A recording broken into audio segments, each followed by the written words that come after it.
पूनम, क्या कर रही हो बेटा? भैया आप कुछ नहीं भैया, बस बैठी थी, अकेले क्या करूँगी। पूनम बेटा, एक बात कहूँ, बुरा मत मानना, अपने भैया को गलत मत समझना। नहीं भैया, बुरा क्यों मानूंगी, कहिए ना क्या कहना चाहते हैं आप। पूनम, इस तरह से कब तक तुम अपने कमरे में अकेली बैठी रहोगी? बेटा, तुम्हें अपने बारे में भी तो कुछ सोचना पड़ेगा ना। ऐसे अकेले कमरे में रहने से क्या होगा? इतनी बड़ी जिंदगी है, अकेले इतनी बड़ी जिंदगी तुम कैसे काटोगी? क्या करूँ भैया, किस्मत में यही लिखा था तो काटना ही पड़ेगा किसी न किसी तरह। देख पूनम, जो होना था वो हो गया, उसे तो मैं बदल नहीं सकता हूँ, लेकिन मैं तेरी आगे की जिंदगी इस तरह से काटते हुए नहीं देख सकता हूँ।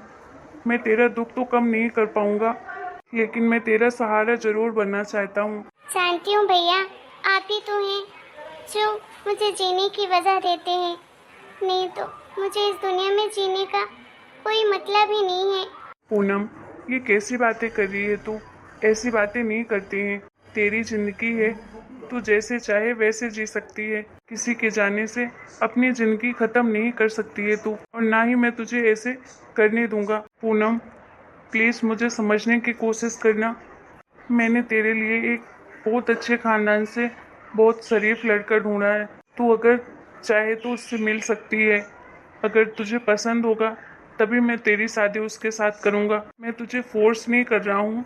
अगर तू करना चाहे तो कर सकती है शादी। सॉरी भैया, ये आप कैसी बातें कर रहे हैं। आपको पता है ना, मैंने आपको पहले भी बोला है मैं शादी नहीं कर सकती हूँ। मैं एक बार शादी कर चुकी हूँ, मैं दोबारा शादी पे विश्वास नहीं कर सकती हूँ भैया। मुझे शादी नहीं करनी, प्लीज आप मुझे मेरे हाल पे छोड़ दीजिए। आप क्यों भैया बार बार मेरा दिल दुखाते हैं। मैंने मना किया है ना, मैं इस जन्म में अब दोबारा शादी नहीं कर सकती हूँ। जो घाव उस इंसान ने मुझे दिए हैं, ना तो वो कभी भर पाएंगे और ना ही मैं कभी भूल पाऊंगी वो सब कुछ। मेरे अंदर इतनी हिम्मत नहीं है कि मैं दोबारा शादी कर सकूं और किसी को अपना पाऊं। नहीं भैया प्लीज, मैं नहीं कर सकती हूँ शादी। भैया कहीं आपको मैं बोझ तो नहीं लगने लगी हूँ ना। देखिए भैया, अगर ये बात है तो प्लीज आप मुझे साफ साफ बोल दीजिए, मैं कहीं दूसरी जगह चली जाऊंगी, लेकिन मैं शादी नहीं कर सकती भैया। अरे पूनम, तो पागल हो गई है कि कैसी बातें कर रही है? अरे मैंने तुझे अपनी बहन से ज्यादा अपनी बेटी जैसा माना है, और तू अपने भैया को इस तरह से बोल रही है। अरे तू मुझे कभी बोझ हो ही नहीं सकती है मेरे लिए। मेरी तो जान बसती है तुझ में। गलती से पागल ऐसा कभी दोबारा सोचना भी मत, समझी? मैं तेरे खिलाफ ऐसा कभी कुछ नहीं करूंगा जिससे कभी तुझे दुख पहुंचे। अच्छा, तू दोबारा शादी नहीं करना चाहती ना? कोई बात नहीं, मैं आज के बाद इस बारे में चर्चा भी नहीं करूंगा, किसी से भी नहीं, और ना ही किसी से करने दूंगा, समझी? अगर तू इस तरह से रोएगी तब मुझे बहुत दुख होगा। प्लीज तू रोना बंद कर। सॉरी भैया, मुझे पता है आप मुझसे बहुत प्यार करते हैं, भगवान करे ऐसा भाई सबको मिले। लेकिन भैया प्लीज मुझे भी समझने की कोशिश करिए, मैं नहीं कर सकती हूँ शादी। मैं दोबारा भरोसा नहीं कर पाऊंगी इन सब पर।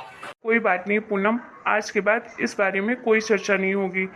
तेरी लाइफ है, तू जैसे चाहे वैसे जी सकती है, और तेरे लिए ये भाई हमेशा तेरा साथ देगा, तेरे लिए हमेशा खड़ा रहेगा। ठीक है? तुझे कुछ भी सोचने की कोई ज़रूरत नहीं है। थैंक यू भैया। भैया मैं आपसे एक बात कहना चाहती थी। हाँ पूनम, बताओ क्या बात है? भैया मैंने अपने फ्रेंड रेखा से बात की थी, वो एक हॉस्पिटल में काम करती है। आप तो रेखा को जानते हैं ना, वो मेरे साथ कॉलेज में पढ़ती थी। हाँ, मैं जानता हूँ उसे। पहले तो वो हमारे घर भी आया करती थी जब मम्मी थी तो। हाँ भैया वही रेखा।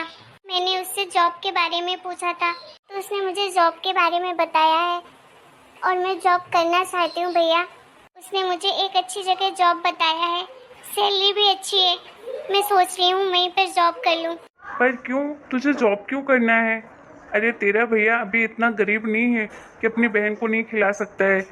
तुझे जॉब करने की कोई ज़रूरत नहीं है, समझी? अरे मैं जॉब करता हूँ, अच्छा खासा पैसा कमाता हूँ, तो किस लिए कमाता हूँ? जब मैं तेरा भी खर्चा नहीं उठा पाऊँ तो। और तुझे किस चीज़ की कमी है? अगर कोई कमी है तो तू डायरेक्ट अपने भैया से बोल, मैं तुझे पैसे दूंगा। तुझे इतनी तकलीफ करने की कोई ज़रूरत नहीं है। नहीं भैया, मैं जानती हूँ कि आप मेरा साथ हमेशा देते हैं और मुझे किसी चीज़ की कोई कमी नहीं होने देंगे। लेकिन भैया मैं जॉब अपने लिए करना चाहती हूँ। आप ही कहते हैं ना भैया कि मैं पूरा दिन अपने कमरे में रहती हूँ, अकेली बैठी रहती हूँ, किसी से बात भी नहीं करती हूँ और ना ही मेरा मन करता है। तो मैं खुद भी चाहती हूँ कि मैं इस दर्द से बाहर निकलूँ। मुझे घुटन होती है भैया, पूरा दिन वही वही बातें सोच सोच के मुझे बहुत डर लगता है। बार बार मुझे वही सब चीज़ें याद आती हैं भैया। उन सब चीज़ों से मैं दूर निकलना चाहती हूँ। मैं वो सब चीज़ याद नहीं करना चाहती हूँ, फिर भी सारी चीज़ें घूम फिर कर मेरे पास आती रहती हैं। बस पूरा दिन वही सब कुछ सोचती रहती हूँ। इसलिए भैया मैं अपने लिए जॉब करना चाहती हूँ। अगर कहीं मैं जाऊँगी, बाहर लोगों से मिलूँगी, कुछ काम करूँगी तो मेरा भी कहीं दूसरी जगह मन लगा रहेगा। नहीं तो अकेले ऐसे बैठे बैठे मैं खुद भी बोर हो जाऊँगी और वही सब बातें सोच सोच कर मैं और घबराती रहूँगी और भी अपने आप को तकलीफ देती रहूँगी। ऐसा तो आप भी नहीं चाहेंगे ना कि आपकी बहन उस दर्द को बार बार सोच कर घबराए, उस दर्द को बार बार महसूस करे। इसलिए इस चार दीवारी के बाहर घूमना चाहती हूँ, अपने लिए जीना चाहती हूँ, सेल्फ डिपेंडेंट बनना चाहती हूँ। आखिर कब तक मैं आपके ऊपर डिपेंड रहूँगी भैया? कल को आपके भी बच्चे होंगे, सारी जिम्मेदारियाँ बढ़ेंगी आपके लिए भी, फिर सब कुछ कैसे देखेंगे आप? प्लीज़ भैया मुझे गलत मत समझिए, लेकिन ये सब कुछ जो मैं करना चाहती हूँ वो अपने लिए भी कर रही हूँ और आपके लिए भी। यही सही है भैया, प्लीज़ मेरी बात समझने की कोशिश करिए ना आप। पूनम, मैं तुझे गलत नहीं समझ रहा हूँ बेटा। मैं जानता हूँ तू अपने लिए सब कुछ करना चाहती है और मैं बहुत खुश होऊंगा कि तू अपने पैरों पर खड़ी हो जाएगी। तुझे किसी के सहारे की ज़रूरत नहीं पड़ेगी। मुझे इस बात से बहुत खुशी होगी। पर बेटा तू तो जानती है ना बेटा, ये समाज हमें जीने नहीं देगा। भले गलती तेरी नहीं है, लेकिन कोसेंगे सब तुझे ही। अगर तू घर के बाहर निकलेगी ना, लोग तरह तरह की बातें करेंगे, एक बार भी नहीं सोचेंगे कि तुझे उन बातों से कितना दुख पहुंचेगा। वो तो तेरे मुंह पर बोलेंगे, तेरे पीठ पीछे बोलेंगे। अरे हर जगह बस यही यही बातें चलेंगी कि पता नहीं ये कैसी लड़की रही होगी जो इसके पति ने छोड़ दिया, इसका तलाक हो गया। वो चीज़ें जानने समझने की कोशिश नहीं करते हैं, वो तो बस लड़की को ही दोष देते हैं। तुझे तरह तरह लोगों की बातें सुननी पड़ेंगी, ताने सुनने पड़ेंगे। ये सब कुछ तो बर्दाश्त कर पाएगी क्या? मैं किसी तरह अगर सुन भी लूँ, लेकिन तू ये सब कुछ अपने कानों से जब सुनेगी तो तू ये सब कुछ झेल पाएगी? भैया सब मैंने इतना बड़ा दुख सह लिया है, फिर इन लोगों की बातें मुझे क्यों इतनी बुरी लगेंगी? जो भी कहेंगे वो उनकी मर्जी, जो कहना है कहने दो। मुझे इन सब से क्या लेना देना है और क्या ही फर्क पड़ता है? मेरे लिए सिर्फ आप मैटर करते हो।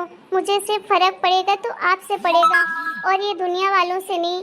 ये लोग क्या सोचते हैं मेरे बारे में क्या नहीं, मुझे कोई परवाह नहीं है लोगों की। मैं भैया सिर्फ आपसे सुनना चाहती हूँ, क्या मैं ये जॉब कर सकती हूँ या नहीं? अगर आप मना करेंगे तो मैं जिद नहीं करूँगी भैया, और ना ही मैं ये जॉब करूँगी। अरे वाह दीदी, आप जॉब करना चाहती हैं?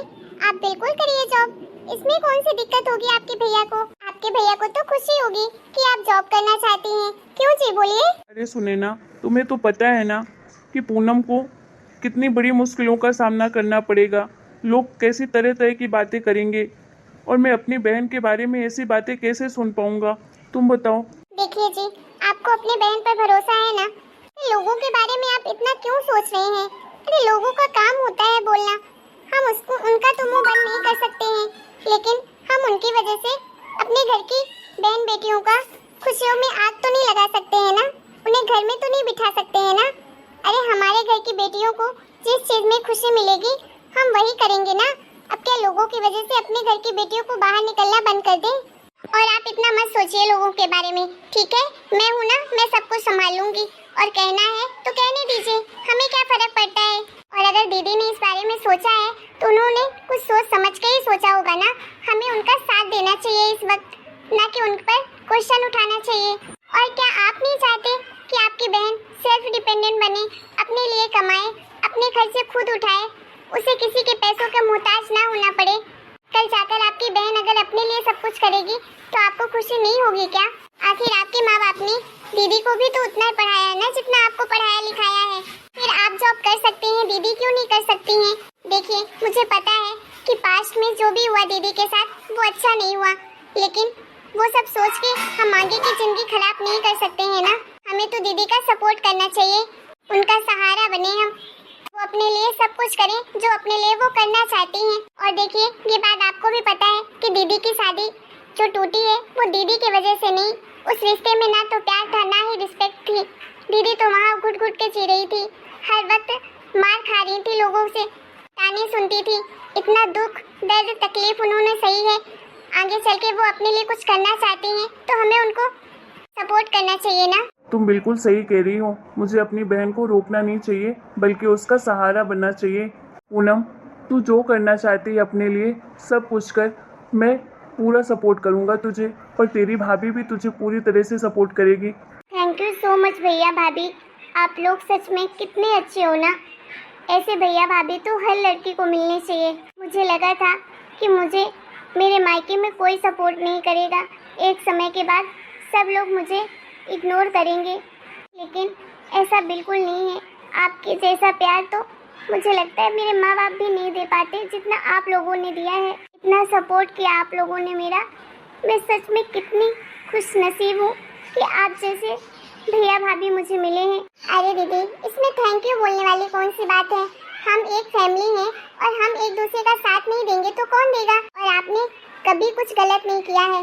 मैं खुद भी चाहती थी कि मैं किसी दिन आपके भैया से बात करूं कि दीदी को एक अच्छी जगह जॉब दिलवा दीजिए। वो इस तरह से अकेले कमरे में बैठी रहती हैं, मुझे अच्छा नहीं लगता है।